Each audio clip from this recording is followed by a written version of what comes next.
여러분, 전 세계 무역의 약 90%가 바다를 통해 이루어진다는 사실 알고 계셨나요? 정말 어마어마한 규모죠. 그런데 이 거대한 해운 산업은 그만큼 엄청난 양의 탄소를 배출하기도 합니다. 그래서 오늘 이 자료 분석에서는요, 세계 최대 해운사 중 하나인 MSC가 이 탈탄소화라는 거대한 과제에 어떻게 맞서고 있는지 그들의 전략을 한번 깊숙이 들여다보겠습니다. 이 사진 좀 보세요. 수만 개의 컨테이너를 실은 거대한 배. 이건 그냥 배라고 부르기엔 뭐랄까, 바다 위를 떠다니는 도시 같지 않나요? 자, 그렇다면 질문은 바로 이겁니다.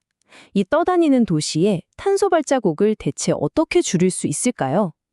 그 첫 번째 해답은 좀 놀랍게도 항구에 있습니다. 첫 번째 혁신은요, 배가 항구에 멈춰 섰을 때 시작됩니다. 마치 우리가 전기차를 충전하듯이 이 거대한 컨테이너선이 항구에 플러그를 꽂는다고 한번 상상해 보세요. 네, 바로 육상 전력 공급이라는 기술입니다. 튀르키예의 아샤포트라는 항구가 이 지역 최초로 이 시스템을 도입했는데요. 이게 뭐냐면 배가 항구에 머무는 동안에는 시끄러운 자체 엔진을 끄고요. 항구의 전력망에서 직접 전기를 공급받는 방식이에요. 해운 물류를 친환경적으로 바꾸는 데 있어서 정말 중요한 첫걸음이라고 할 수 있죠. 이게 얼마나 대단한 일인지 실감하시려면 MSC 오스카호를 한번 보셔야 합니다. 길이가 거의 400m에 달하고 컨테이너를 2만 개나 실을 수 있는 말 그대로 어마어마한 배거든요. 근데 이 배가 48시간 동안 오직 항구에서 끌어온 전력만으로 모든 작업을 성공적으로 마쳤다는 겁니다. 더 인상적인 건 이 시스템 대부분이 튀르키예 자체 기술력으로 만들어졌다는 점이에요. 당연히 자부심이 대단하겠죠. 아시아포트의 기술 관리자도 이건 우리 튀르키예 엔지니어링의 실력을 증명하는 프로젝트다라면서 큰 자부심을 나타냈습니다. 자, 이렇게 하나의 항구에서 시작된 혁신이 이제 더 큰 변화의 시작을 알리고 있습니다. 항구에서의 혁신은 사실 시작에 불과합니다. 이제 시야를 확 넓혀서 MSC가 그리고 있는 넷 제로라는 더 큰 그림, 그 거대한 여정을 한번 따라가 보시죠. MSC의 로드맵을 보면 그 계획이 아주 명확합니다. 이미 2023년에 선박 운항의 에너지 효율을 나타내는 지수 EOI를 기준으로 역대 가장 낮은 탄소 집약도를 기록했고요. 다음 목표는 2027년까지 100척이 넘는 이중연료 선박을 확보하는 겁니다. 그리고 최종 목표는 2050년까지 온실가스 순 배출량을 제로로 만드는 것, 바로 넷 제로 달성입니다. 이게 뭐 한 번에 짠 하고 되는 게 아니라 이렇게 여러 단계를 거치는 긴 여정인 거죠. 자, 그럼 넷 제로를 달성하려면 가장 근본적인 질문에 답을 해야겠죠? 이 거대한 배들을 과연 무엇으로 움직일 것인가? 바로 녹색 전환의 심장이라고 할 수 있는 연료 문제입니다. 미래의 선박은 과연 어떤 연료를 사용하게 될까요? 이 질문은 MSC뿐만 아니라 해운업계 전체의 가장 큰 화두일 텐데요. MSC는 두 가지 핵심 전략으로 이 문제에 접근하고 있습니다.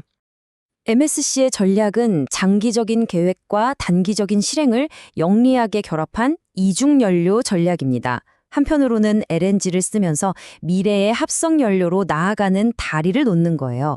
그리고 다른 한편으로는 폐식용유 같은 걸로 만든 바이오 연료를 사용해서 당장 실질적인 탄소 감축 효과를 만들어내는 거죠.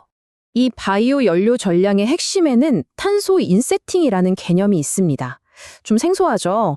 외부에서 배출권을 사는 오프세팅과는 달리 인세팅은 MSC의 가치 사슬, 그러니까 자기네 배에 직접 바이오 연료를 투입해서 배출량을 줄이는 방식입니다. 마치 우리가 전기 요금에 추가 비용을 좀 내고 친환경 에너지를 사용하는 것과 같은 원리라고 보시면 돼요. 이 프로그램은 굉장히 직접적으로 작동해요. 고객이 탄소 감축을 원하면 MSC가 그만큼의 바이오 연료를 구매해서 자사 선박, 네트워크 어딘가에서 사용을 합니다. 그리고 고객은 자신의 화물이 얼마만큼의 탄소를 줄였는지 공식적으로 확인받게 되는 거죠. 그런데 MSC의 탈탄소화 여정은 바다 위에서 끝나지 않습니다. 진짜 변화를 만들려면 화물이 이동하는 모든 과정을 친환경적으로 만들어야 하니까요. 진정한 탈탄소화는 공급망 전체를 봐야 합니다. 그래서 MSC는 해상에서는 선박 효율을 높이고 항만에서는 장비를 전기로 바꾸고 또 육상에서는 도로 운송을 철도로 전환하는 식으로 모든 과정에서 탄소 배출을 줄이려고 노력하고 있습니다. 구체적인 예를 하나 들면 MSC의 철도 자회사인 MED웨이는 에너지 효율이 훨씬 좋은 신형 전기 기관차에 투자하고 있어요. 트럭 운송보다 철도 운송이 훨씬 친환경적이잖아요.